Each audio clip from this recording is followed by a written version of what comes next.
en 2014. Et puis il y aura bien un certificat sanitaire européen, mais il ne sera pas obligatoire. Regardez, il a été présenté hier par Thierry Breton. C'était sur LCI, le voici. Il va ressembler à ça, ce certificat sanitaire européen. Il sera mis en place à partir du 15 juin prochain. Bonjour Richard Venopoulos.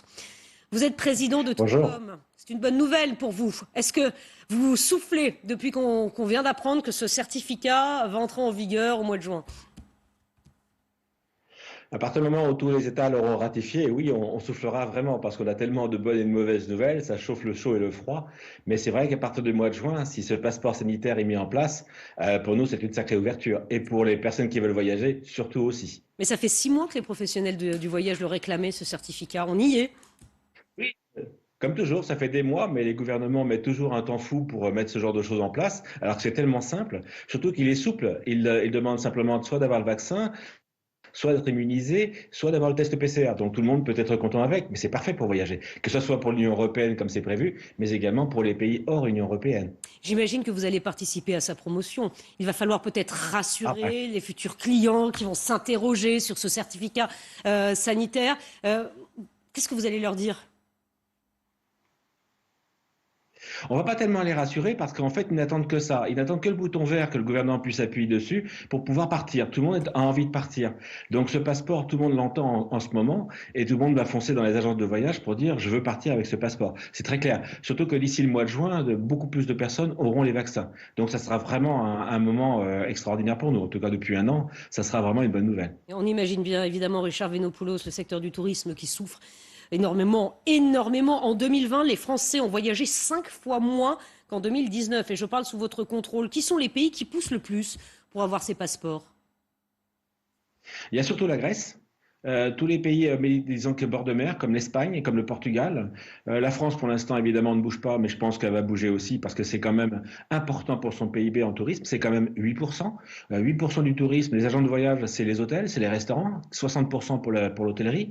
L'hôtellerie, la restauration, c'est la pêche, c'est l'agriculture, les locations de voitures, donc les constructeurs automobiles. Donc, toutes ces corporations qui sont derrière l'agent de voyage vont souffler aussi parce que ce sont des éléments très importants.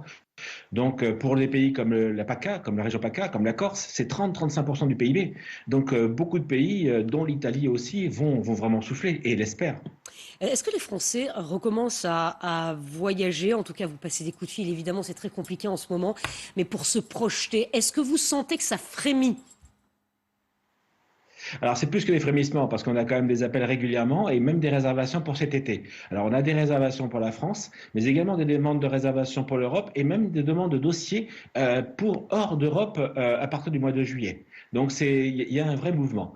Ils l'attendent vraiment, ça se fait du jour au lendemain. Le jour, un peu comme les Anglais d'ailleurs, quand ça s'est passé, quand Boris Johnson a dit au 4 juin, on ouvre, EasyJet a été rempli du jour au lendemain. Et pour nous, agences de voyage, ça va être exactement la même chose. On espère qu'une chose, c'est que les compagnies aériennes mettent suffisamment de vols et surtout qu'ils ne les modifient pas ou qu'ils ne les annulent pas comme l'été dernier. Richard Venopoulos, faites-nous rêver. Faites-nous rêver, Richard Venopoulos, on en a bien besoin. Quelles sont les destinations peut-être les plus demandées ou qui seront s'il y a ce certificat sanitaire où est-ce qu'on pourra aller cet été si on peut ? Alors, il y aura la Grèce et l'Espagne. Oui. Il y aura la Grèce et l'Espagne, mais vous avez aussi la République dominicaine, vous avez l'Indonésie, vous avez d'autres destinations comme Bali qui demandent. Les États-Unis sont prêts à ouvrir, et là, il y a une très très forte demande qui arrive. Et alors, il y a que l'Amérique du Sud surtout qui risque d'être vraiment touchée, parce que là, il y a un vrai problème à cause du Brésil, mais il y a des destinations balnéaires et lointaines qui vont être extraordinaires. Même des pays comme la Namibie, comme l'Afrique du Sud, risquent d'être demandés. Il y a une vraie demande en ce moment. Donc il y a une vraie demande en un mot, Richard Venopoulos. S'il y a embouteillage, les prix risquent pas de s'envoler justement ? On a plutôt peur pour l'aérien. Alors, je pense pas pour cet été, mais s'il y a une vraie demande, oui, il y aura certainement des prix qui vont augmenter. Alors après, je ne pense pas que tout le monde partira. Ça sera des personnes qui ont des budgets quand même assez importants ou des personnes qui partent chaque année et qui économisent régulièrement pour ça. Donc, il y aura quand même un certain nombre de clients. Je ne pense pas qu'on fera une saison extraordinaire, mais déjà, on sera bien supérieur à l'été dernier. Si on reprend, c'est pas avant septembre-octobre réellement. Merci beaucoup Richard Venopoulos et on se réjouit évidemment pour vous au secteur du tourisme si ce pass sanitaire, ce certificat européen sanitaire nous permet de voyager. Évidemment, ça va soulager ce secteur du tourisme qui souffre énormément depuis le début de cette crise du Covid. Merci à vous. Il est 6h24, l'économie Isabelle Gounin avant de revenir.